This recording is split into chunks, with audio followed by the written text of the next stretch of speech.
Shalom teman-teman, bertemu lagi kita dalam pembahasan SKB CPNS Penyuluh Agama Kristen 2024. Nah, kita langsung aja masuk ke soal yang berikutnya, nomor 11. Salah satu prinsip dasar agama kekristenan yang perlu disampaikan oleh penyuluh agama Kristen adalah tentang pengampunan dosa, yang artinya A. Setiap orang bebas melakukan dosa karena telah diampuni. B. Pengampunan hanya diberikan kepada mereka yang hidup dalam kasih. C. Allah mengampuni dosa melalui penebusan yang dilakukan oleh Yesus Kristus. D. Semua manusia harus menerima pengampunan melalui ibadah mingguan. E. Pengampunan dosa hanya bisa diperoleh melalui pelayanan sosial. Jadi teman-teman, jawaban yang benar adalah C. Allah mengampuni dosa melalui penebusan yang dilakukan oleh Yesus Kristus. Yang menjadi penjelasannya ialah bahwa ajaran dasar kekristenan tentang pengampunan dosa adalah melalui penebusan Yesus Kristus bagi umat manusia. Baiklah teman-teman, soal nomor 12. Dalam mengajarkan etika Kristen, seorang penyuluh agama Kristen perlu menekankan nilai kasih. Nilai ini terutama dimaksudkan untuk A. Menciptakan hubungan yang eksklusif dengan jemaat saja. B. Membantu umat saling menghormati satu sama lain. C. Memastikan semua umat hidup dalam ketertiban. D. Memupuk persaingan sehat di antara jemaat. E. Mengarahkan umat untuk menjaga kerahasiaan pribadi. Yang menjadi jawaban yang benar adalah B. Membantu umat saling menghormati satu sama lain. Jadi penjelasan daripada soal ini yaitu kasih adalah dasar dalam ajaran Yesus Kristus yang mengajarkan saling menghormati dan menghargai sesama. Kita lanjut lagi ke soal nomor 13. Dalam pelayanan kepada masyarakat, penyuluh agama Kristen sering melibatkan kegiatan diakonia, yang berarti A. Mengajarkan Alkitab secara mendalam. B. Mengadakan pelayanan sosial sebagai bentuk kasih kepada sesama. C. Menyelenggarakan pelatihan kepemimpinan. D. Mengarahkan umat untuk aktif dalam politik. E. Menilai pemahaman untuk umat terhadap Alkitab. Jadi teman-teman, jawaban yang benar adalah B. Mengadakan pelayanan sosial sebagai bentuk kasih kepada sesama. Penjelasannya yaitu diakonia adalah bentuk pelayanan kasih yang dilakukan gereja atau jemaat kepada masyarakat. Mari kita lanjutkan lagi ke soal nomor 14. Dalam menghadapi pembedaan pandangan dalam gereja, penyuluh agama Kristen diharapkan mampu melakukan A. Diskusi terbuka tanpa aturan. B. Pemaksaan pendapat sesuai ajaran gereja. C. Mediasi dan dialog untuk menemukan solusi bersama. D. Debat terbuka untuk memilih pendapat terbaik. E. Penilaian langsung terhadap pihak yang berselisih. Jadi teman-teman, jawaban yang benar adalah C. Mediasi dan dialog untuk menemukan solusi bersama. Yang menjadi penjelasannya yaitu mediasi dan dialog adalah cara efektif untuk menyelesaikan konflik atau perbedaan dalam gereja. Soal 15. Salah satu kegiatan yang dapat dilakukan oleh penyuluh agama Kristen untuk memberdayakan ekonomi jemaat Allah adalah A. Mengarahkan jemaat untuk melakukan investasi besar.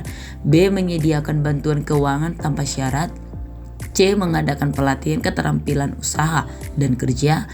D. Memfokuskan jemaat pada kegiatan liturgis. E. Menyediakan dana pinjaman tanpa pengawasan.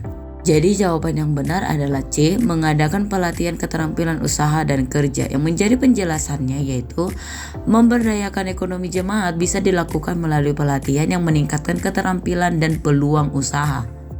Soal selanjutnya, penyuluh agama Kristen diharapkan mampu mengajarkan ibadah gerejawi seperti perjamuan kudus. Upacara ini bertujuan untuk A. Meningkatkan semangat juang umat. B. Mengingat pengorbanan Kristus bagi keselamatan umat manusia. C. Menyatukan semua jemaat dalam kegiatan sosial. D. Menilai tingkat keimanan jemaat. E. Menyampaikan informasi terkait program gereja. Yang menjadi jawaban yang benar adalah B. Mengingat pengorbanan Kristus bagi keselamatan umat manusia. Penjelasannya yaitu perjamuan kudus mengingatkan umat akan pengorbanan Kristus di kayu salib untuk keselamatan manusia. Soal selanjutnya, ketika memberikan bimbingan rohani, penyuluh agama Kristen dapat membantu umat yang sedang mengalami masalah pribadi dengan cara A. Memberikan nasihat yang tegas tanpa mendengarkan keluhan mereka. B. Mengarahkan mereka untuk berdoa dan bertobat setiap hari. C. Menggunakan teknik konseling untuk mendampingi mereka. D. Mengarahkan mereka untuk menulis pengalaman rohani di gereja. E. Menyarankan mereka untuk meminta bantuan teman dekat. Jadi jawaban yang benar adalah C, menggunakan teknik konseling untuk mendampingi mereka. Nah, penjelasan untuk jawaban ini yaitu teknik konseling membantu penyuluh dalam memberikan pendampingan rohani secara lebih efektif dan mendalam. Bila teman-teman kita ke soal nomor 18, penyuluh agama Kristen juga perlu memahami teologi kontekstual agar dapat A.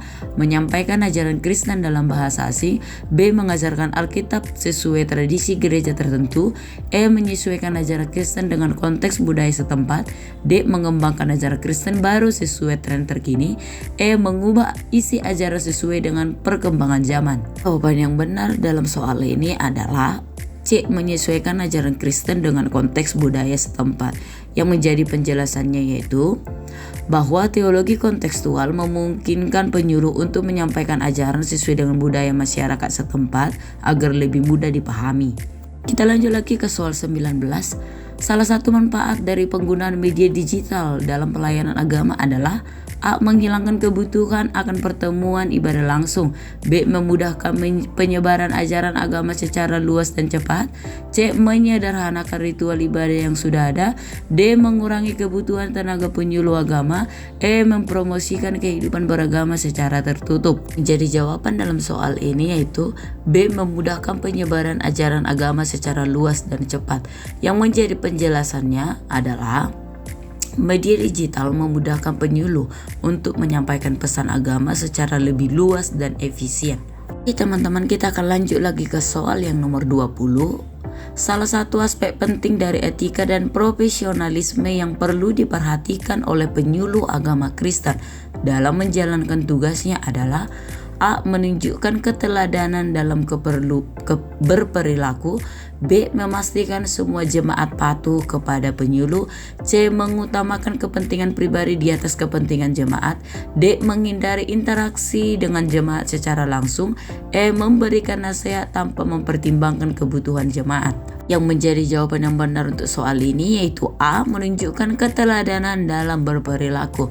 Apa yang menjadi penjelasannya? Seorang penyuluh agama Kristen diharapkan bisa menjadi teladan dalam etika dan perilaku, menjaga integritas dalam setiap aspek pelayanan.